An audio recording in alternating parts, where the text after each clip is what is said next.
Test 1, 2, 3, 4, 5, 6.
Right next to the photographer with the hat.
Matt's up.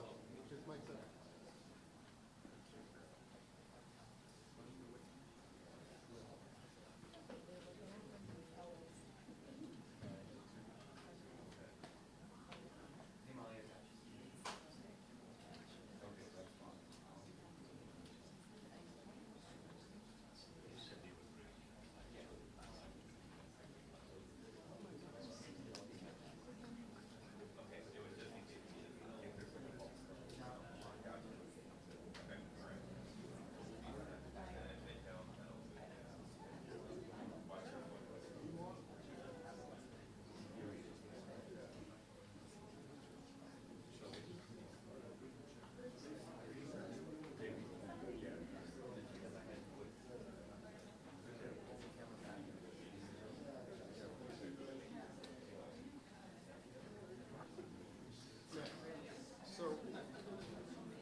Check, check, check.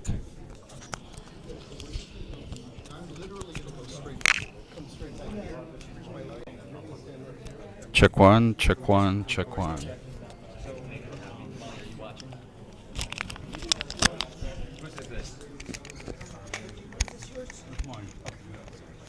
No problem. Audio test How you 1, doing? 2, 3, 4, Good, 5, 6, 7, 8, 9, 10. Test 1, 2, 3, 4, 5, 6, 7, 8, 9, 10. Test, audio test 1, 2, 3, 4, 5. One more.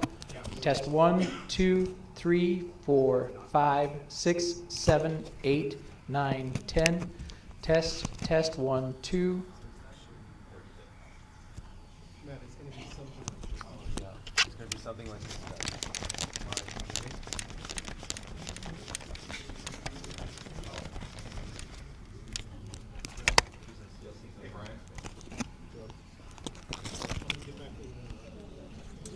Sorry, I guess it's going back. It's okay. Let me just make sure that this is not. There you go.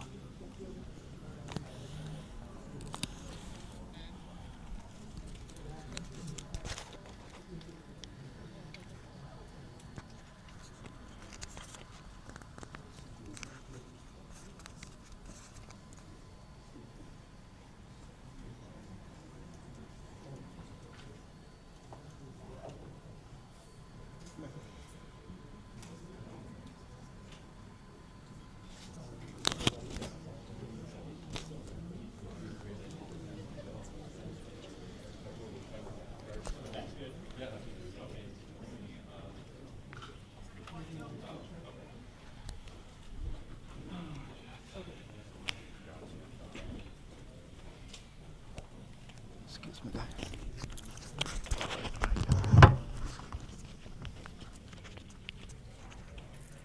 Excuse me, guys. Let me go drop this over here.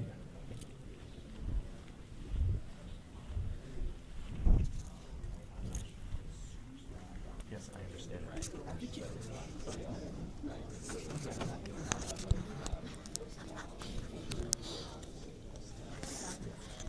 You can wear it if you want. Yeah, I was like, he's Yeah. doing it right too much or something.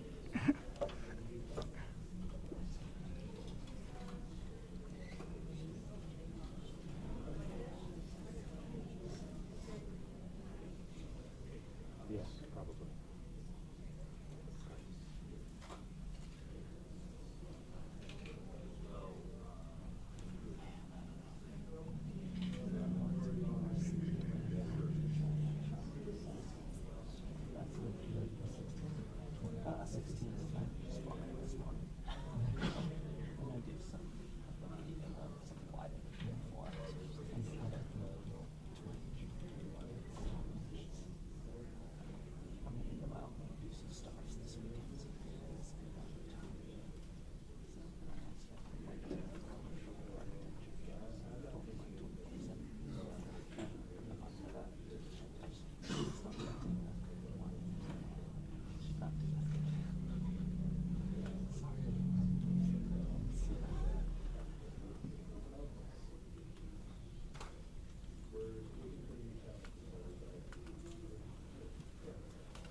morning, everybody.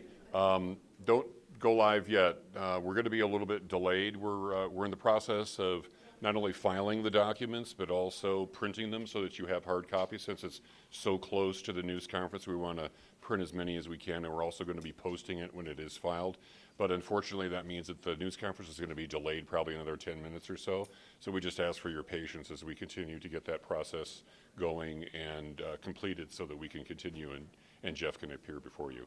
Again, to answer some of your initial questions, Jeff is the only one who's going to be speaking. He will take questions afterwards. He will go through the charges and list them for you, and then we'll open it up to questions, and we'll try to do it as orderly as we can. So we appreciate you being here, and we appreciate your patience as you go through this process with us. We'll be right back with you.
Okay, ladies and gentlemen, we're about to begin. My name is Richard Pyatt. I'm the communications manager for Utah County. I'm working with the Utah County Attorney, Jeff Gray, as he handles this case and as the county deals with the publicity surrounding this case. We appreciate your being here. Jeff will enumerate the charges and detail what the county's findings are up to this point, and then he will take questions. The number of questions may be limited, however.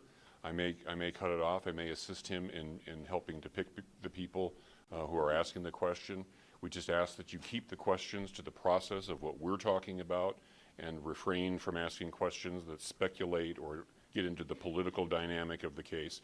For Utah County, this is a murder case, and we're trying a murder case. We're trying to keep the questions to that, but I understand that you're under pressure and have a lot of different questions, and we'll try to answer them.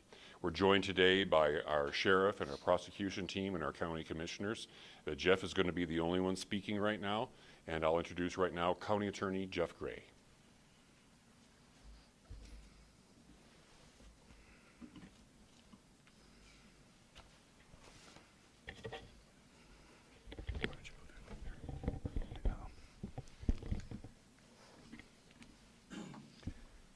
The murder of Charlie Kirk is an American tragedy. Charlie Kirk was murdered while engaging in one of our most sacred and cherished American rights, the bedrock of our democratic republic, the free exchange of ideas in a search for truth, understanding, and a more perfect union. It is also an offense against the state and to the peace and enjoyment of the people of Utah and of all those who visit here. But Charlie Kirk's murder also strikes a more personal and intimate chord. Charlie Kirk was first and foremost a husband and a father to two beautiful young children. He was a son, he was a brother, and a friend. Like all murders, the senseless and needless taking of Charlie Kirk's life has shattered the lives of those he loved and those who loved him. To Charlie's wife, Erica, his two young children, his parents, his family, and his friends, I express my sincere condolences and offer my heartfelt prayers on your behalf. I also want to express my concern for everyone who was at Charlie's Turning Point USA event at the Utah Valley University, and all who have been impacted by this tragedy. As county attorney, I am charged with bringing justice to those who offend our laws. I am charged with bringing justice for those who are harmed. I am charged with bringing justice for Charlie Kirk. I am committed to these aims. I take this responsibility seriously. Today, after reviewing the evidence that law enforcement has collected thus far, I am filing a criminal information charging Tyler James Robinson, age 22, with the following crimes. Count 1, aggravated murder, a capital offense, for intentionally or knowingly causing the death of Charlie Kirk under circumstances that created a great risk of death to others. Count 2, felony discharge of a firearm causing serious bodily injury, a first-degree felony. The state is further alleging aggravating factors on counts 1 and 2 because the defendant is believed to have targeted Charlie Kirk based on Charlie Kirk's political expression and did so knowing that children were present and would witness the homicide. The state is also charging defendant with count 3, obstruction of justice, a second-degree felony for moving and concealing the rifle used in the shooting. Count 4, obstruction of justice, a second-degree felony for disposing the clothing he wore during the shooting.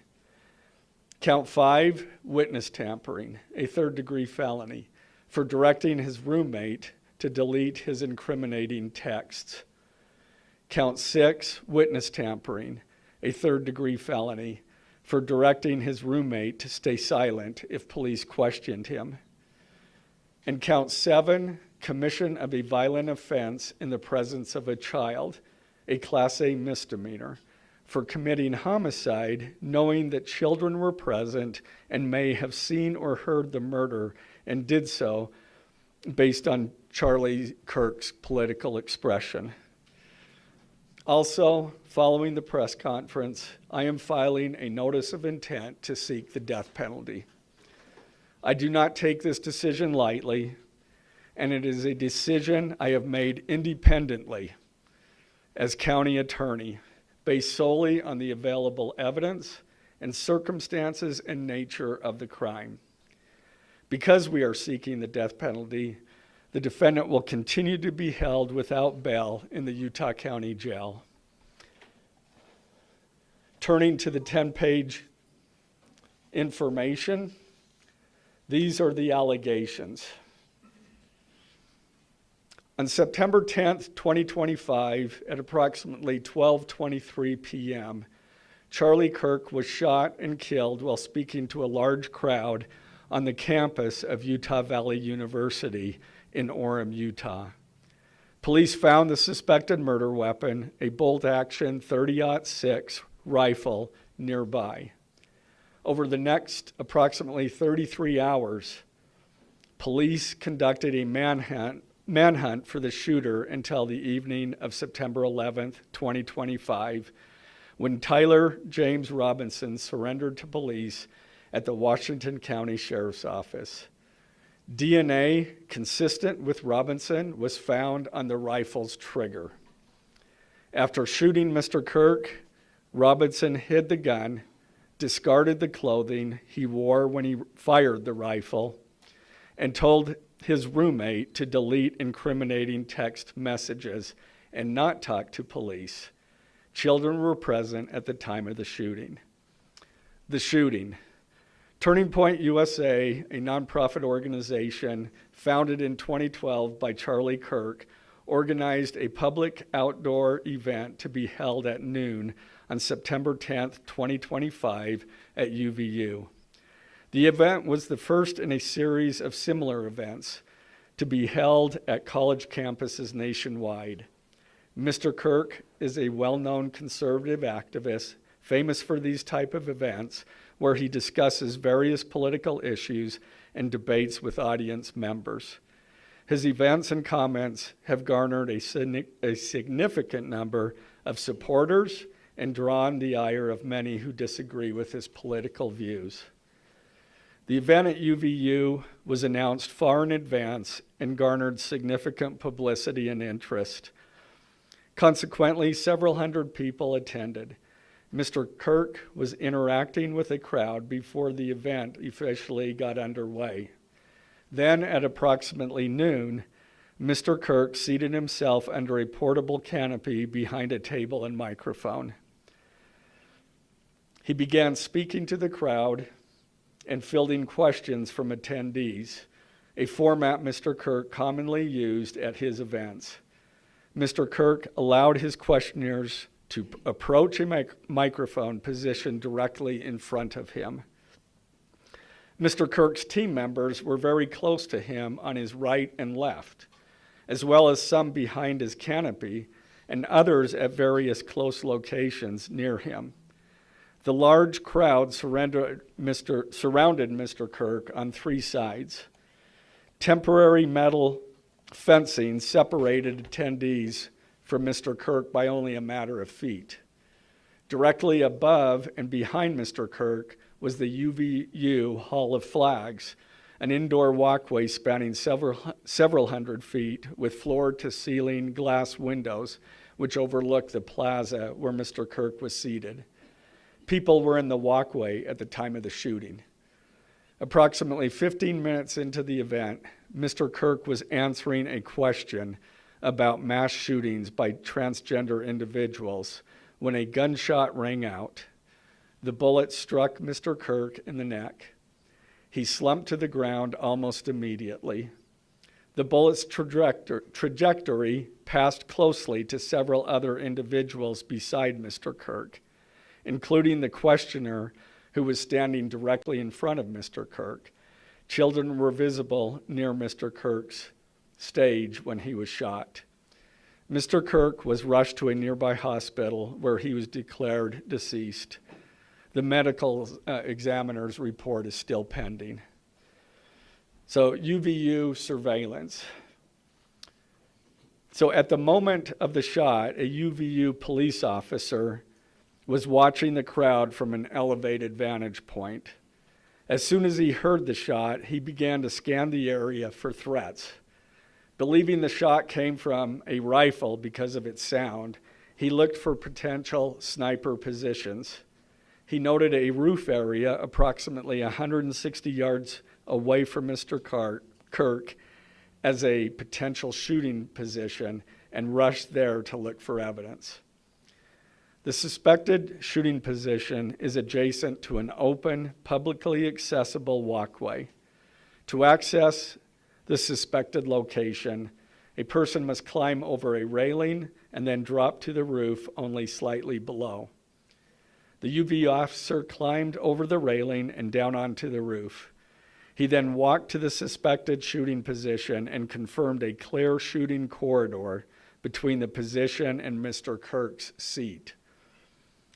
He also noticed markings in the gravel rooftop, consistent with a sniper having lain on the roof, impressions in the gravel potentially left by the elbows, knees, and feet of a person in a prone shooting position.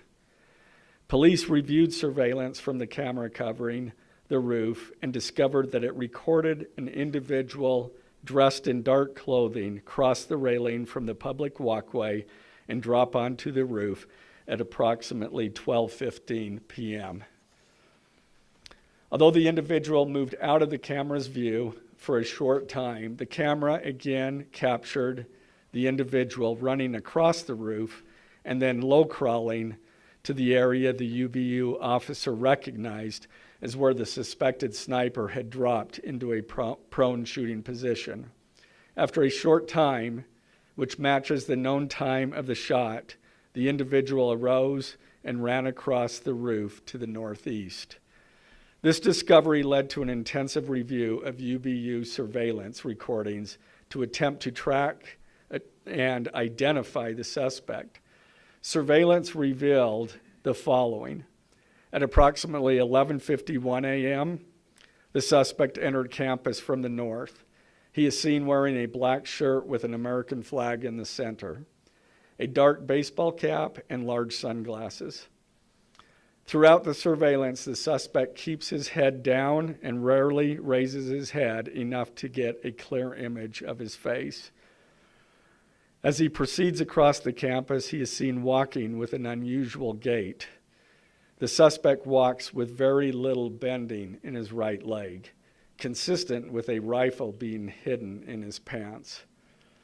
This unusual gait continues until the suspect is seen crossing the railway off the open walkway and onto the roof, where he leaves the camera's view.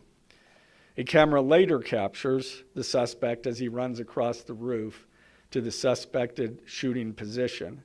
Immediately after the shot was fired, a camera captures the suspect running across the roof carrying an item whose shape is consistent with a rifle. The suspect is then seen climbing down from the roof. He appears to drop the item he was carrying as he hits the ground in a controlled fall. He then picks up the item and runs toward the northeast end of campus. Expanded crime scene investigation. Law enforcement officers followed the suspect's escape path to the northeast end of campus, where they believe the suspect left campus and entered a wooded area.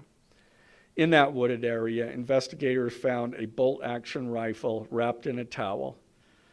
The rifle contained 1 spent round and 3 unspent rounds. This is consistent with the facts officers observed at the time of and immediately after the shootings.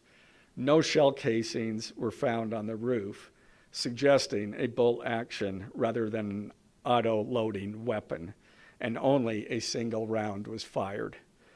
Each round in the rifle contained an etched inscription as follows. The fired cartridge was etched, "No Tice's bulge, OWO, what's this?" The second cartridge that was again not spent, the last three were not spent, were not fired. The second, "Hey fascist, catch," with arrow symbols. The third cartridge, "Oh Bella Chow, Bella Chow, Bella Chow, Chow Chow." The fourth cartridge, "If you read this, you are gay," LMAO. The rifle, ammunition rounds, and towel were sent for forensic processing. DNA consistent with defendant was found on the trigger, other parts of the rifle, the fired cartridge casing, 2 of the 3 unfired cartridges, and the towel. Law enforcement was unable to immediately locate the shooter, so they published photos of the shooter from the UVU surveillance cameras and asked for the public's help to identify him. Meanwhile, law enforcement continued to try to identify the shooter through other means. The Washington County investigation. On the evening of September 11th, 2025, as law enforcement continued their investigation, Tyler James Robinson went to the Washington County Sheriff's Office with his parents and a family friend to turn himself in. Robinson's mother stated that the following to police. On September 11th, 2025, the day after the shooting, Robinson's mother saw the photo of the shooter in the news and thought the shooter looked like her son. Robinson's mother called her son and asked him where he was. He said he was at home sick and that he had also been at homesick on September 10th. Robinson's mother expressed concern to her husband that the suspect shooter looked like Robinson. Robinson's father agreed. Robinson's mother explained that over the last year or so, Robinson had become more political and had started to lean more to the left, becoming more pro-gay and trans rights oriented. She stated that Robinson began to date his roommate, a biological male who was transitioning genders. This resulted in several discussions with family members, but especially between Robinson and his father, who have very different political views. In one conversation before the shooting, Robinson mentioned that Charlie Kirk would be holding an event at UVU, which Robinson said was a stupid venue for the event. Robinson accused Kirk of spreading hate. Robinson's father reported that when his wife showed him the surveillance image of the suspected shooter in the news, he agreed that it looked like their son. He also believed that the rifle that police suspected the shooter used matched a rifle that was given to his son as a gift. As a result, Robinson's father contacted his son and asked him to send a photo of the rifle. Robinson did not respond. However, Robinson's father spoke on the phone with Robinson. Robinson implied that he planned to take his own life. Robinson's parents were able to convince him to meet at their home. As they discussed the situation, Robinson implied that he was the shooter and stated that he couldn't go to jail and just wanted to end it. When asked why he did it, Robinson explained there is too much evil and the guy, referring to Charlie Kirk, spreads too much hate. They talked about Robinson turning himself in and convinced Robinson to speak with a family friend who is a retired deputy sheriff. At Robinson's father's request, The family friend met with Robinson and his parents and convinced Robinson to turn himself in. The family friend spoke to police and reported telling Robinson that it would be best if he brought all evidence with him to the sheriff's office to avoid police having to search his parents' home. The friend also asked Robinson if he had any clothes that were related to what he did. Robinson replied that he had disposed of the clothes in different areas. The roommate. Police interviewed Robinson's roommate, a biological male who was involved in a romantic relationship with Robinson. The roommate told police that the roommate received messages from Robinson about the shooting, and he did provide those messages to police. On September 10th, 2025, the roommate received a text message from Robinson which said, "Drop what you're doing. Look under my keyboard." The roommate looked under the keyboard and found a note that stated, quote, "I had the opportunity to take out Charlie Kirk, and I'm going to take it." Police found a photograph of this note. The following text exchange, then took place. After reading the note, the roommate responded, "What? You're joking, right?" Robinson, "I am still okay, my love, but am stuck in Orem for a little while longer yet. Shouldn't be long until I can come home, but I gotta grab my rifle still. To be honest, I had hoped to keep this secret till I died of old age. I am sorry to involve you." Roommate, "You weren't the one who did it, right?" Robinson, I am. I'm sorry." Roommate, "I thought they caught the person." Robinson, "No, they grabbed some crazy old dude, then interrogated someone in similar clothing. I had planned to grab my rifle from my drop point shortly after, but most of that side of town got locked down. It's quiet, almost enough to get out, but there's one vehicle lingering." Roommate, "Why?" Robinson, "Why did I do it?" Roommate, "Yeah." Robinson, "I had enough of his hatred. Some hate can't be negotiated out. If I am able to grab my rifle unseen, I will have left no evidence. Going to attempt to retrieve it again. Hopefully they have moved on. I haven't seen anything about them finding it." Roommate, "How long have you been planning this?" Robinson, "A bit over a week, I believe. I can get close to it, but there is a squad car parked right by it. I think they already swept that spot, but I don't want to chance it." Robinson again, "I'm wishing I had circled back and grabbed it as soon as I got to my vehicle.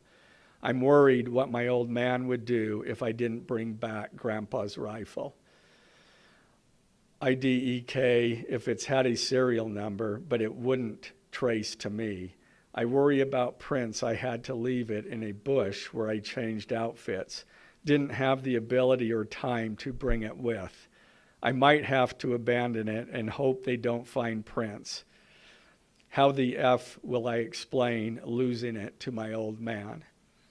Only thing I left was the rifle wrapped in a towel.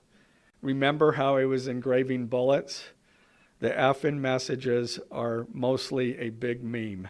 If I see notice bulge UWU on Fox News, I might have a stroke all right. I'm going to have to leave it. That really effing sucks. Judging from today, I'd say Grandpa's gun does just fine, IDK. I think that was a $2K scope. Wink, wink. Robinson again, delete this exchange. Again, Robinson, my dad wants photos of the rifle. He says Grandpa wants to know who has what. The feds released a photo of the rifle, and it is very unique. He's calling me, RN, not answering. Robinson, since Trump got into office, my dad has been pretty diehard MAGA. Robinson, I'm going to turn myself in willingly. One of my neighbors here is a deputy for the sheriff.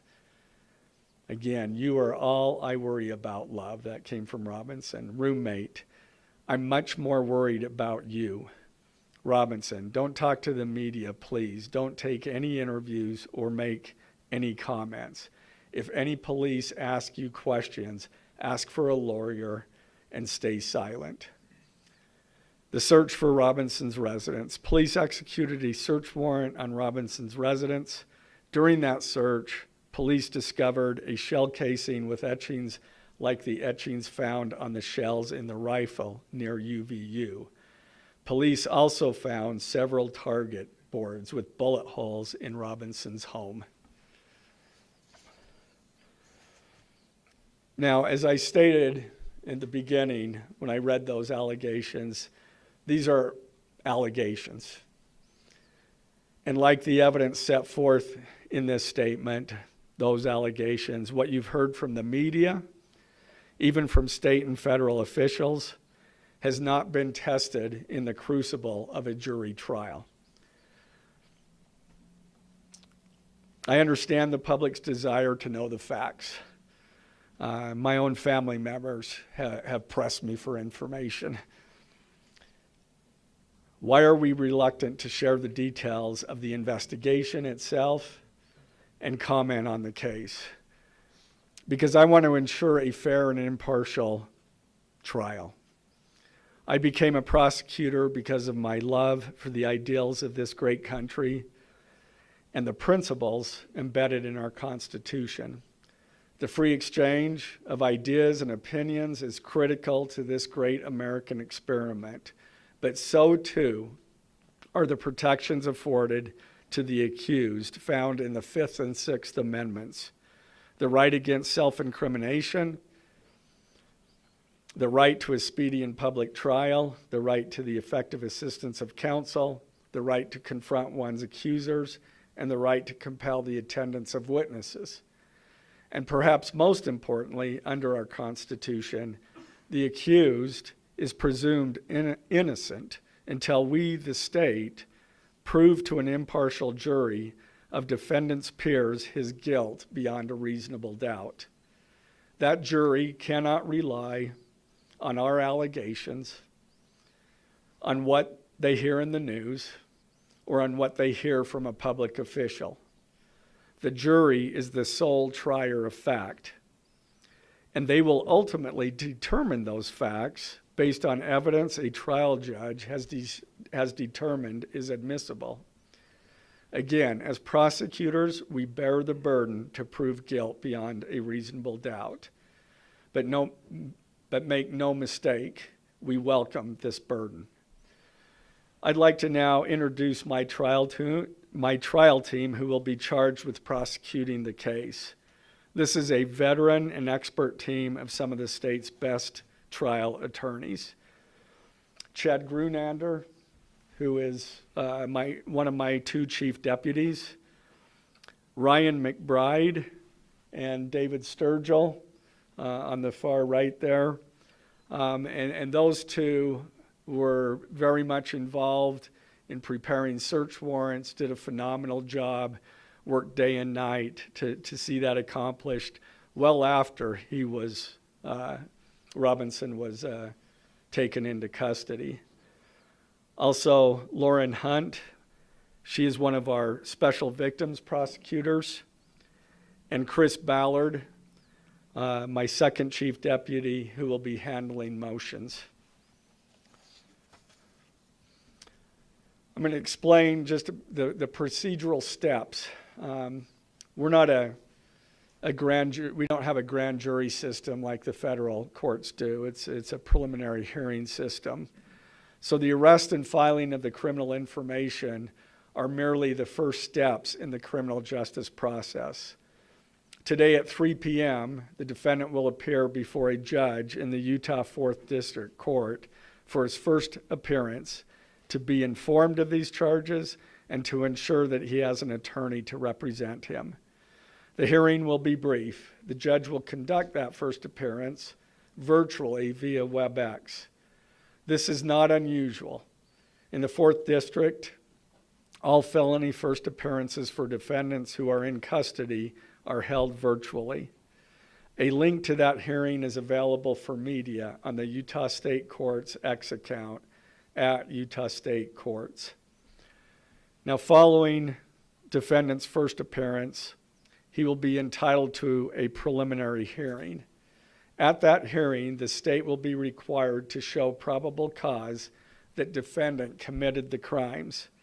The purpose of the preliminary hearing is not to determine guilt, but simply to assure the court that the prosecution has enough evidence to proceed to trial. If a judge finds probable cause and binds the case over for trial, an arraignment hearing will be held. At that hearing, a judge will again inform defendant of the charges against him and require him to enter a plea to each charge. The next step following the arraignment is an opportunity for the parties to file any relevant motions and then ultimately the trial itself. This case has generated a tremendous amount of interest across our nation and even the world. The public's desire for information is understandable, but it bears reiterating that this case will be tried in a court of law consistent with our Constitution, not the court of public opinion. Thus, we will only discuss the case with the press occasionally. It will not be a day-to-day or even week-to-week occurrence, but we will only do so in a manner as not to jeopardize the fair trial process. Before I conclude, I want to express my appreciation for the tireless work of our local, state, and federal law enforcement officers. They have an extremely difficult, dangerous, and often thankless job. I'm proud to acknowledge the exceptional work they do every day, and particularly their work on this case. It was truly a marvel to witness. Their skilled work and dedication have brought us to this point. I'm also grateful for the leadership demonstrated by Bo Mason, the Commissioner of the Utah Department of Public Safety, FBI Special Agent in Charge Rob Bowles, Utah County Sheriff Mike Smith, our local police chiefs, and Felice John Vitti, the acting U.S. Attorney for the District of Utah. I'm also grateful for the support of our Governor, Spencer Cox, and our Attorney General, Derek Brown, who is standing behind me today and has offered his support and resources as we proceed to trial. Finally, I want to thank our Utah County Commissioners, Amelia Powers Gardner, Brandon Gordon, and Skylar Beltran. They too have pledged to assist with the resources needed to successfully prosecute this case. I will now take a few questions. For questions, ladies and gentlemen, just really fast, if you could identify yourself and what organization.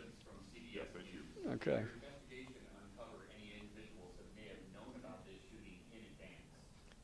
They are still looking into it. It's an undergoing investigation. So is that a possibility? They haven't ruled that out. As I'm in there with CNN, the text message that you exchanged with your roommate, can you kind of give us a sense of, did that happen over several hours? Did it happen before? I don't have that information. Emily Anderson, Star-Solid Tribune. I know, acknowledging that you made this decision to pursue the death penalty independently, did you hear it all from the Trump administration or Governor Cox's administration as you were working on these charges? I talked to officials from both administrations, but I was not pressured to make a decision. I understood their feelings on it because it was in the news, but we didn't really discuss that. Mr. Gray, Gary Tenney with Fox News. Do you have any indication that transgender issues played a role in the motivations for this shooter? I'm going to stick to what I just stated in my public, in our information. I think that is pretty much set forth there. Mr. Gray, Ben Winslow, Fox 13 News. Just asking, are you planning to file additional charges against anyone else in connection with this? Again, we don't have any information at this point of additional suspects, but I know that our law enforcement agencies are continuing to follow leads. Mr. Gray, the FBI director today said that you are, quote, are the other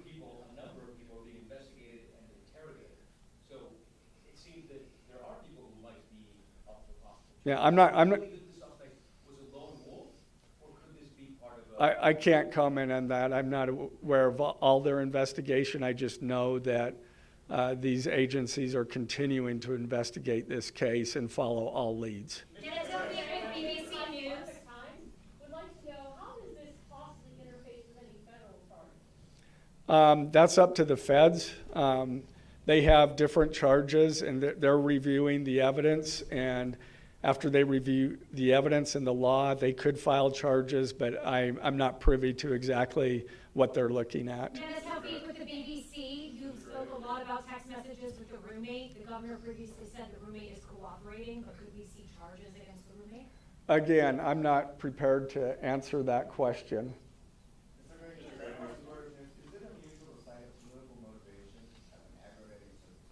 It's part of our code, and so we charge that. For those that aren't of a legal mind, is this a confession to text messages? Is that legally a confession? And is he cooperating since he's been taken in custody? Ultimately, a judge will determine that at trial. And cooperation, has he spoken at all? Has he been cooperating? Again, I'm not going to comment on that. Okay. What would you tell us about the suspect's time online that some say radicalized him? I am not aware of that information. It's, again, still under investigation. And has he expressed any remorse so far about this? I am not going to comment on that. Is he continuing to not cooperate? I am not going to comment on that. Mr. President, FBI director has been way out in front in terms of presenting evidence to the public. Your team has been very circumspect, very measured in what they let out. Does that hamper your investigation and the build-up to this? Well, as attorneys, we typically like to control that information to preserve an impartial jury and a fair trial. Excuse me? I don't have that information. Can you tell us more about what the family may have said in interviews? Mother? What the family said is what I provided. Do you anticipate that the defense will try to get this trial moved out of Utah County, and how will you respond to that? That from where? From Utah County. That the defense will be from Utah County? That they will try to get the trial moved. I couldn't predict what they're going to do. You say for any of this, just the timing of the shot and the question that was asked about mass shooting transgender, is that more than coincidence? That will be for a jury to decide. Mr. Gray, are you confident that the roommate had no part of this attack whatsoever? Again, I'm not going to comment on the evidence. But the evidence so far, does it show any involvement? Again, I'm not going to comment on other than the facts that or the evidence that we've gathered so far.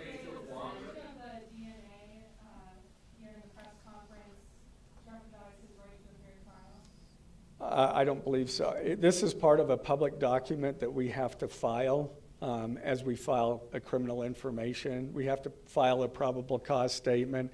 That's a public document, and so we're comfortable with that. Are his parents and the roommate still cooperating? I'm not going to comment on that either. The FBI has said that this suspect had a hatred of Kirk.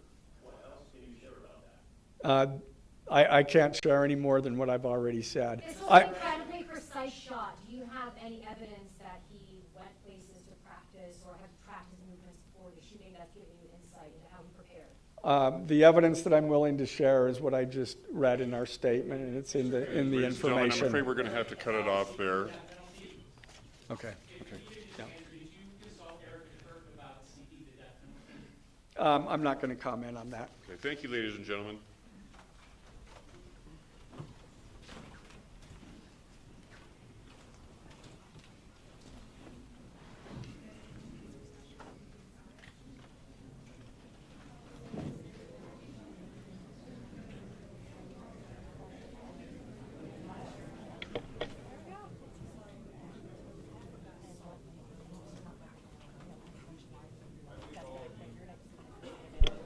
I think all of you know that the charges will be available online. We're in the final stages of processing that, and they'll be available on the utahcounty.gov website as well as on the Utah County Attorney's website. So look for them there. Thank you.